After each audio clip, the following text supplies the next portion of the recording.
Hey guys, Tom at Snake River Base. This week I want to talk about something I think is really important, and that is your family. Base jumping is actually very dangerous, and I hope that if you're watching these videos you already know that because you're probably already a jumper. The truth is that base jumping is just about the most dangerous thing you're ever going to do in your entire life. I can talk a lot about that and what the statistics are and what that means, but the thing I want to talk about right now is the effect that has on other people in your life. You need to understand that your life is not just about you. Your life is a complex web of relationships with other human beings. And it's those relationships that really count. That's the thing your life is. You might have a job or a car, some stuff. Next year, different job, different car, different stuff. Your relationships with other people, those are the things that last for your entire lifetime. The most important of those are your relationships with your family.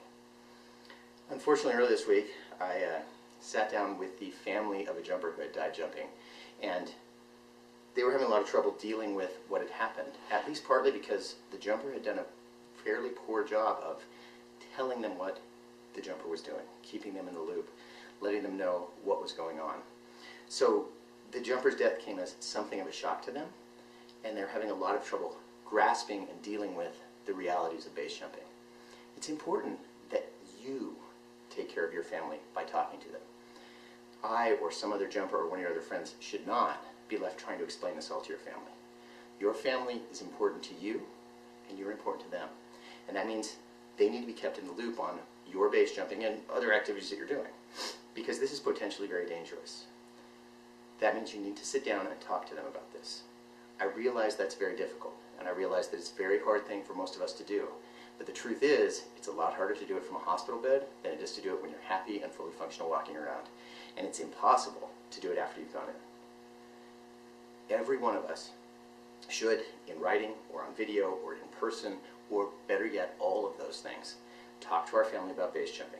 Tell them why you're base jumping. Tell them what you want to get out of base jumping. Tell them that this isn't their fault, that they didn't drive you to base jump. Tell them that you love them. Tell them that they are important to you. Make sure they understand those things so that if you are taken away from them in an accident, they're not left searching for answers afterwards. It's your responsibility as a base jumper to help give them those answers now, before you continue participating in the sport, before something happens to you, to make sure that they're not left alone without any answers to those questions.